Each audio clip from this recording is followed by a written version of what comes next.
నమస్కారం. విష్ణు పురాణం 20వ భాగంలోకి వచ్చాం. యదువంశ వర్ణన. యదువంశంలో ఏం జరిగింది? కృష్ణ పరమాత్మ తన మీదకి వచ్చినటువంటి శమంతకోపాఖ్యానపు నిందని ఎట్లా బాపుకున్నాడు, ఎట్లా శమంతకమణి యొక్క ప్రత్యేకత పరిడవిల్లేది, ఈ కథ అంతా విన్నామండి. ఇప్పుడు ఇక చంద్రవంశ వర్ణన గురించి చెప్తున్నారు. ఈ చంద్రవంశంలో శిని కొడుకు సత్యకుడు, అతని సుతుడు సాత్యకి. సాత్యకి యుయుధానుడు అని కూడా మరొక పేరుందట. అంధకుని కొడుకులు రుచి, కంబళ, కకురబర్హులు. అట్లా అంధకుని వంశం నందు పుట్టిన వాళ్ళు అంధకులుగా వృష్ణి, యదు, వృష్ణి, కాంభోజ అంధకులు. ఈ నలుగురు ఇంచుమించుగా దగ్గర దగ్గర అన్నదమ్ముల కుటుంబాలు అన్నమాట అవి. ఈ అనుని కొడుకు ఆనకదుందుభి, అతని కొడుకు పునర్వసుడు. అవాని కొడుకు ఆహుకుడు, ఆహుకునకు దేవకుడు, ఉగ్రసేనుడు అని 2 కుమారులు. వృకదేవ, ఉపదేవ, దేవరక్షిత, శ్రీదేవి, శాంతిదేవి, దేవకి, సహదేవి అని 7 కుమార్తెలు. ఈ కన్యకలందరినీ వసుదేవుడే పరిగ్రహించాడు. ఉగ్రసేనునకు కంసుడు మొదలుగా 10 మంది కుమారులు ఉన్నారు. ఈ భుజమానుని కొడుకు విదూరథుడు, అతని సుతుడు శూరుడు. శూరుని కొడుకు ప్రతిక్షత్రుడు, వాని కొడుకు భోజుడు, అతడి సుతుడు హృదీకుడు, అతని కొడుకు కృతవర్మ, ఆనందుడు అని 2 అతనికి కుమారులు. కృతవర్మని మనం ఇంతకుముందు ఈ కథలో కూడా విన్నాం కదా. సూర్యునకు మారిషయన్నను భార్య ఎందు 10 మంది కొడుకులు కలిగారు. వాళ్లలో సుదేవుడు పేరుగాంచినవాడు. వసుదేవుడు పుట్టిన సమయంలో దేవతలు, మా ప్రభువైన విష్ణువు ఈ మహాత్ముని కుమారుడే పుట్టి మాకు సిరివైభవాన్ని విశేషించి కలిగించుగాక అని ఆనకదుందుభివాద్యంతో అభినందించారట. అందుకని వసుదేవుడికి ఆనకదుందుభి అనే పేరు కూడా వచ్చింది. ఈ వసుదేవునికి 5 చెల్లెళ్ళట. ఇందులో పృథ, శృతదేవ, శృతకీర్తి, శృతశ్రవ, రాజాదిదేవి అని 5 అపచెల్లెళ్ళు ఉన్నారు ఆయనకి. ఈ కుంతి అనే రాజు సంతానం లేక కలతపడుతూ సూర్యుని ఒప్పించి పృథను దత్తపుత్రికగా తీసుకున్నాడు. ఆమె పౌరవకుల మాణిక్యమైన పాండురాజ పత్ని అయింది. ధర్మరాజు వరం చేత 1 కొడుకుని, వాయుకృపతో 1 కొడుకుని, ఇంద్రుని వరంతో 1 కుమారుణ్ణి కన్నది. ధర్మరాజు, భీముడు, అర్జునుడు అని వరుసగా వాళ్ల పేర్లు. అయితే వివాహం కాకముందే సూర్యవర ప్రభావంతో 1 కుమారుని కన్నది. అతని పేరు కర్ణుడు. అంగరాజుగా అంగదేశపు ప్రభువుగా ప్రసిద్ధుడుగా అయ్యాడు. ఈమె సవితి మాద్రి. ఈమె మద్రదేశ రాజకుమార్తె. అశ్విని దేవతలు దేవవైద్యులైనటువంటి అశ్విని దేవతల వరం చేత 2 కుమారులని కన్నది. వాళ్ళు నకులుడు, సహదేవుడు అని 2 ప్రఖ్యాతులు వీళ్ళు.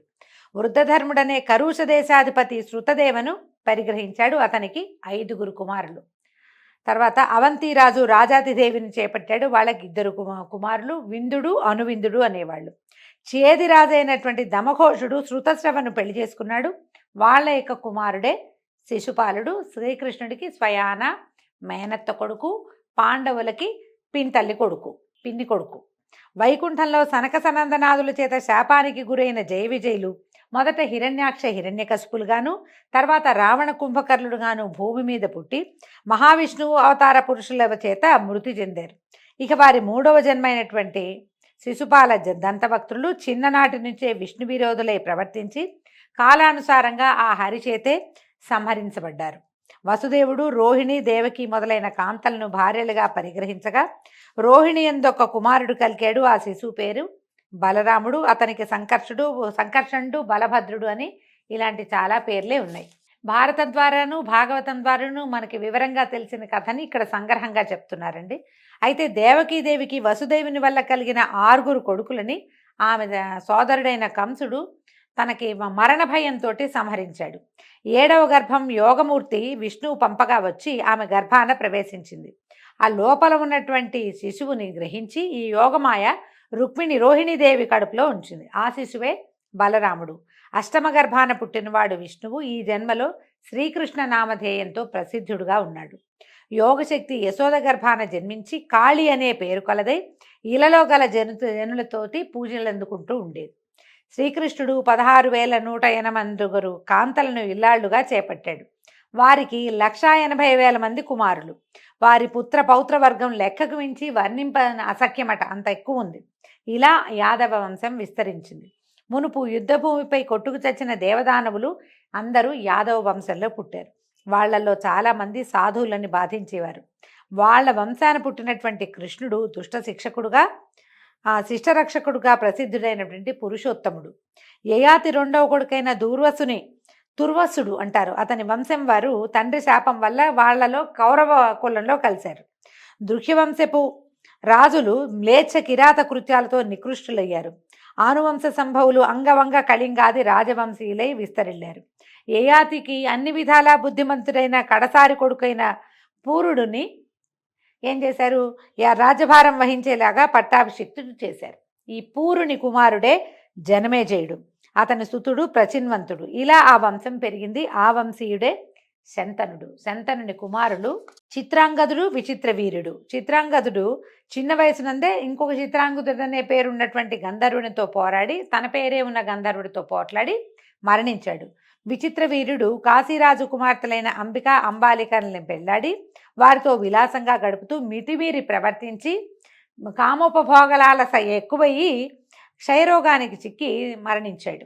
అయితే సత్యవతి మాట మన్నించి కృష్ణద్వైపాయనుడు అంబిక యందు ధృతరాష్ట్రుని, అంబాలిక యందు పాండురాజును, విచిత్రవీర్యుని భోగస్త్రీ యందు విదురుణ్ణి పుట్టించాడు. ధృతరాష్ట్రునకు గాంధార్యను భార్య యందు దుర్యోధనుడు, దుశ్శాసనుడు మొదలైనటువంటి 9 మగపిల్లలు, 9 కుమారులు, ఒక్క కుమార్తె దుశ్శల పేరుతోటి జన్మించారు పిల్లలు. పాండురాజునకు కుంతి అనే భార్య యందు ధర్మరాజు, భీముడు, అర్జునుడు అను 3 కుమారులు, మాద్రి అను చిన్న భార్య యందు నకులుడు, సహదేవుడు అనే కొడుకులు. ఆ పాండురాజు వల్ల స్వయంగా కాకుండా అతని అనుమతి చేత భార్యలకు దైవాంశ వల్ల జన్మించారు.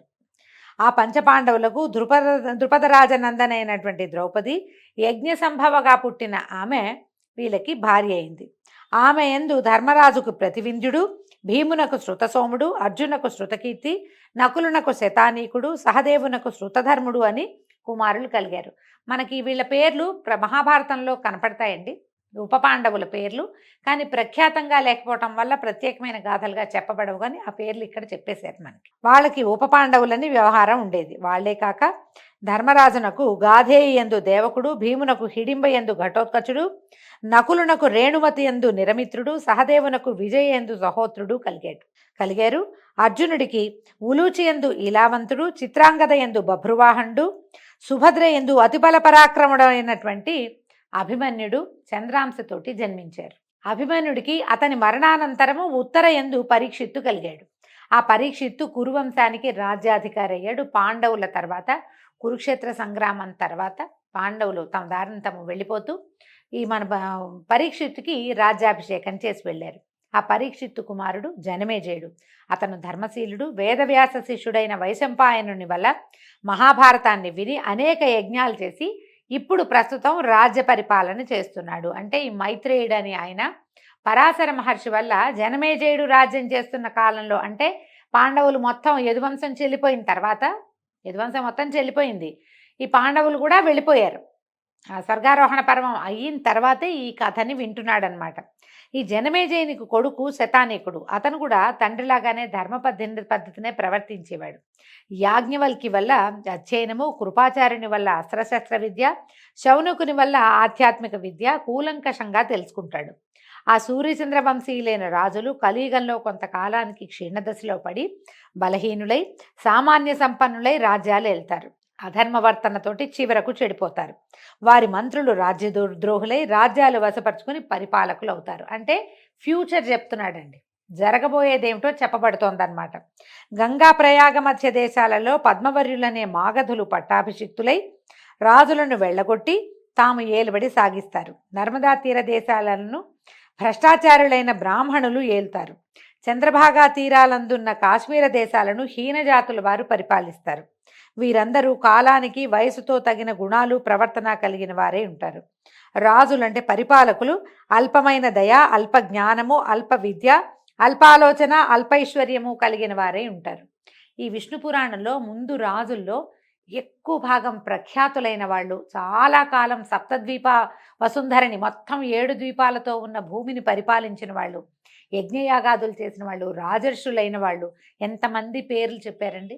తర్వాత కాలంలో రాజులకి జ్ఞానం తక్కువ, యశస్సు తక్కువ, కీర్తి తక్కువ, తర్వాత దయ తక్కువ, విద్య తక్కువ, ఆలోచన, ఐశ్వర్యము అన్నీ తక్కువే. క్రమంగా ఏమవుతుంది, మనుషుల తాలూకు సైజులు, ఆకారాలు తగ్గిపోయి వాళ్ళ తాలూకు ఆలోచన విధానాలు కుంచుకుపోయి క్రమంగా 6 అడుగులే పెద్ద హైట్గా అయ్యింది కలికాలంలో. ఎక్కువ ఎత్తు 6 అడుగులుంటే అబ్బో అబ్బాయి ఆజానుబాహుడు అనే పరిస్థితి వచ్చింది. నిజానికి ఆజానుబాహువైన రామచంద్రమూర్తి, శ్రీరామచంద్రుడు, ఆయన అన్నదమ్ములు వాళ్ళు 13, 14 అడుగుల పొడుగుండేవాళ్ళు.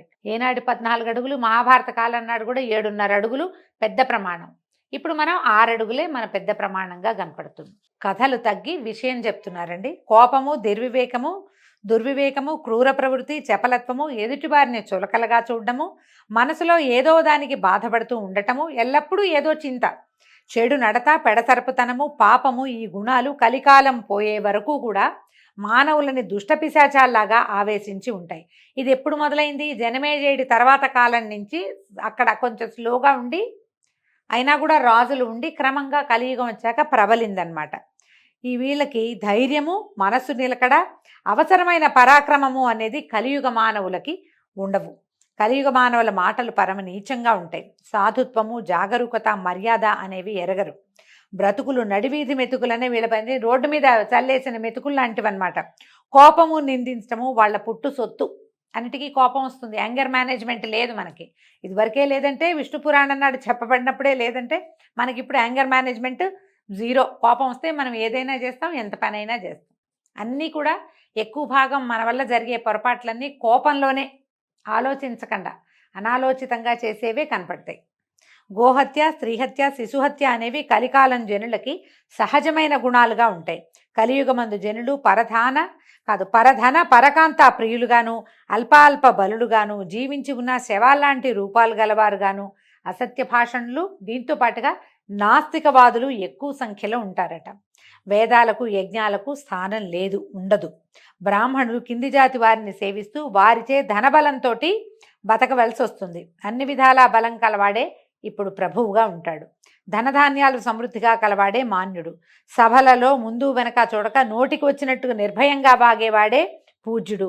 నౌకరీ చేసేవాడే హితుడు. ఇలా ఉంటుంది కలియుగ ప్రభావం. ఇలా ఉంటుందని జనమేజయుడి కాలం నాటి విష్ణు పురాణంలో చెప్పబడిందండి. వ్యాసప్రోక్తమే ఇది. ఇంకా వినమంటున్నారు. ధనం ఉన్నవాడే గొప్ప కులంలో పుట్టినవాడిగా గౌరవం పొందుతాడు. శరీర బలమే ధర్మం, అందచందాలే వివాహ కారణాలు, శౌర్యమే వ్యవహారానికి ఉండవలసింది, అన్యాయమే వృత్తికి మూలంగా ఉంటుంది, దౌర్బల్యమే కిందకి దింపుతుంది. ఇలా ఈ దోషాలు అన్ని జాతుల్లోనూ ఉంటాయి. ఈ కలియుగ మానవులకి ఆయు ప్రమాణం 120 సంవత్సరాలట. అప్పుడు చెప్పబడిందనమాట. తేనె, కూరగాయలు, ఆకులు, పువ్వులు, ఆహారము, నారబట్టలు, తర్వాత అలా నేత బట్టలు వస్త్రాలుగా ఉంటాయి. సంతానం మితిమీరి బహుకష్టాలకి మూలమవుతుంది. శ్రౌత స్మార్త క్రియలకు స్వస్తి పలుకుతారు, వాటిని ఆచరించరు. ఇలా ఉండగా ఇలపై ధర్మాన్ని స్థాపించటమే లక్ష్యంగా సర్వలోక రక్షామణి భక్తవత్సలుడు అయినటువంటి శ్రీ మహావిష్ణువు శంబళ అనే గ్రామంలో ప్రధానుడు అనే బ్రాహ్మణునికి కుమారుడుగా జన్మించి దుష్ట శిక్షణ చేస్తాడు. వేదాలకు మళ్ళీ జీవం పోస్తాడు. సాధు సంరక్షణ చేస్తాడు. శ్రౌత స్మార్త క్రియలకు ప్రాణప్రతిష్ఠ ఆచరిస్తాడు. వర్ణాశ్రమ ధర్మాలకి సంరక్షణ కలిగిస్తాడు. ఈ అవతార పురుషుని, పరమ పురుషుని పేరు కలికి అని రాశారండి. ఈ విధంగా కలియుగం తీరి కృతయుగ ధర్మం 4 పాదాలతో నిర్బంధంగా ప్రవర్తించగా సురలు ఆనందంతో ధరణికి వచ్చి నరులతో కలిసి సగౌరవంగా ప్రవర్తిస్తూ ఉంటారు. కలియుగ దోషాలకు అదరి బెదరి అడవులలో తపస్సు చేస్తూ ఉన్నటువంటి సూర్యచంద్ర వంశీయులైన రాజులు తిరిగి రాజ్యాలు ధర్మబద్ధంగా ఏలే పరిపాలకులు అవుతారు. మైత్రేయ, విష్ణువు అంశతో పుట్టి ధర్మ పద్ధతిని భూమండలాన్ని చక్కగా పరిపాలించిన భూపతుల చరిత్రలు చదివినా వినినా కూడా మేలు కలుగుతుంది. యజ్ఞం చేసిన ఫలితం లభిస్తుంది. సిరి సంపదలు సమృద్ధిగా కలుగుతాయి. సూర్యచంద్ర వంశాలలో పుట్టిన రాజులలో మాంధాత మొదలు కుశలవుల వరకు, యయాతి మొదలు సత్యదేవుని వరకు కలవారి చరిత్రలు చదవలసినవి, వినవలసిన చరిత్రలుగా తెలుసుకో అని చెప్తున్నాడు. విష్ణు పురాణపు కాలంలోనే తర్వాత రాబోయే కాలం ఎలా ఉంటుందో చెప్పారండి. కల్కి అవతారం వచ్చాక మళ్ళీ కృతయుగ ధర్మాలని వెలయిస్తాడట. అంటే ఇంకా అధ్వానంగా పోవాలి మనం. ఇప్పుడు చదువుతున్న ఈ శ్లోకాలు, ఈ పూజా విధానాలు కూడా అణిగిపోయాక అప్పుడు ఆయన వచ్చి ఈ మ్లేచ్ఛ ధర్మానుసారులుగా ఉన్నటువంటి భూమి మీద ఉన్న వాళ్ళందరినీ సంహరించి ఎప్పుడో వెళ్ళిపోయారు, అడవుల్లో ఉన్నారని చెప్తున్నారు. దీన్ని బట్టి చూస్తే మనకి ఈ సూర్యచంద్ర క్షత్రియులు ఎక్కడో అడవుల్లో ఉండుంటారు. వాళ్ళని మళ్ళీ తెచ్చి మళ్ళా భూమి మీద నిలిపి మళ్ళా ధర్మం 4 పాదాలా ఉండేలాగా చేస్తాడట కల్కి. అట్లా ఏదో జరగబోతోందని చెప్తున్నారు.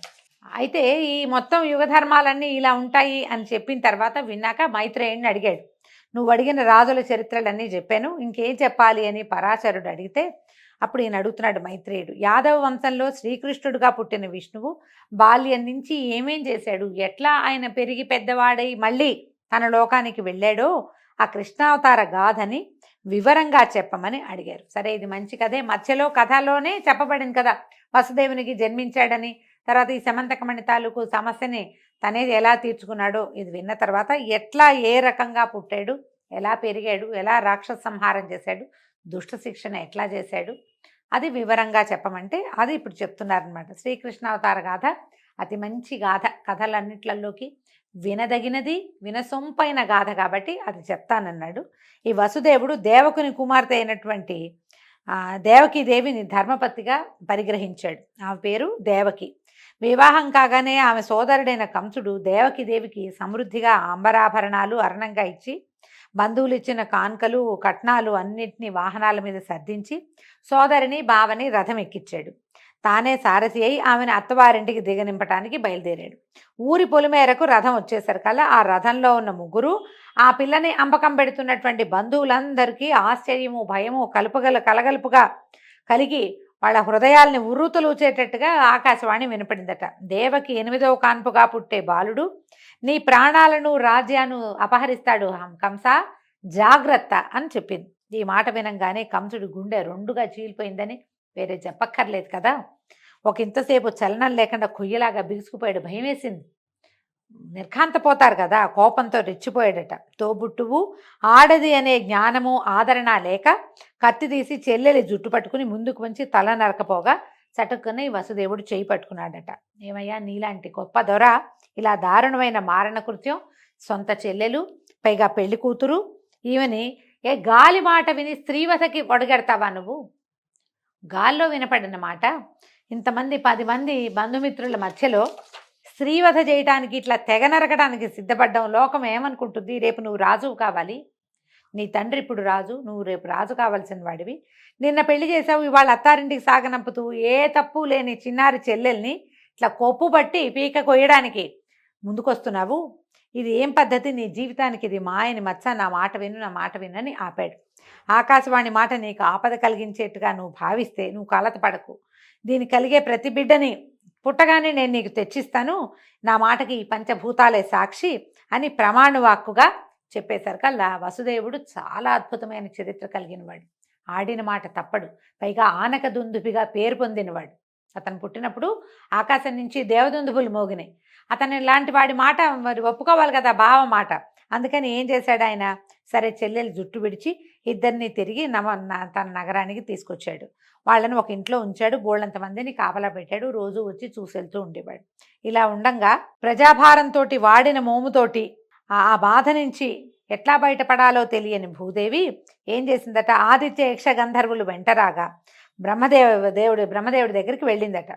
వినయంతో మొహం వంచి చేతులు జోడించి, అయ్యా, నాకు మామూలు పీడ కాదు, నేను ఈ భారాన్ని భరించలేకపోతున్నాను. లోకకంటకులైన ఎందరో రాక్షసులు నా నెత్తి మీద భారంగా ఉన్నారు. వీళ్ళందరికీ జీవిత ప్రమాణాలు చాలా పెద్దవి. వాళ్ళేమో ఉన్మత్తులు, క్రోధవశులు, వాళ్ళని భరించడం నా వల్ల కావట్లేదు అని పేర్లు చెప్తోంది. కంసుడు, శిశుపాలుడు, జరాసంధుడు, దుర్యోధనుడు, బాణాసురుడు, నరకుడు మొదలైన దుష్టులను వాళ్ళ అనుచరులను సహచరులను పేరు పేరున చెప్పింది. దుర్యోధనుడి పేరు అప్పటికి లేదు. దుర్యోధనుడు పుట్ల కృష్ణుడి తర్వాత పుట్టాడు దుర్యోధనుడు. కొంచెం లేదా కాస్త అటు ఇటుగా కొంచెం కొన్ని నెలల తేడాతో పుట్టుంటారు. వీళ్ళందరి పేర్లు చెప్పింది. వీళ్ళందరూ ఉన్నారు, వీళ్ళతో నేను ఇదైపోతున్నాను. ఒక యుగం మారినా కూడా మరణించకుండా వాళ్ళు నా ప్రాణం తీస్తున్నారు నాయన, నేను మొయ్యలేకపోతున్నానంటే అది విన్న బ్రహ్మ ఏమన్నాడంటే, అమ్మా, నీకు కలిగిన ఈ బాధ తీర్చడం నాలాంటి వాడికి అశక్యం, నేనేం చేయలేను. వీళ్ళందరినీ పుట్టించగలను, వాడు ఎవడైనా తపస్సు చేస్తే వాళ్ళకి నేను వరాలు ఇవ్వగలను, కానీ వాళ్ళని తొలగించడం నా వల్ల అయ్యే పని కాదు. భక్త రక్షామణి, అన్నిటికీ కారణభూతుడైనటువంటి శ్రీ మహావిష్ణువు ఏదైనా చేయగలడు.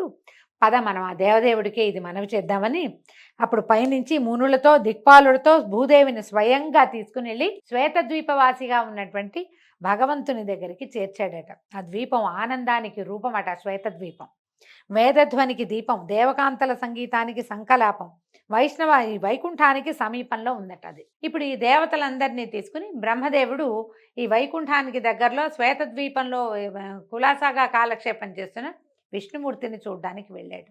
వీళ్ళందరూ బ్రహ్మదేవుడితో సహా అక్కడికి వెళ్ళిన తర్వాత విష్ణుమూర్తిని ఏమని ప్రార్థించారు, ఏం చేయబోతారు, తర్వాత ఎట్లా కృష్ణ జన్మ జరగబోతోందో మనం రేపు ఉదయం తెలుసుకుందామండి. అంతవరకు సెలవు. నమస్కారం.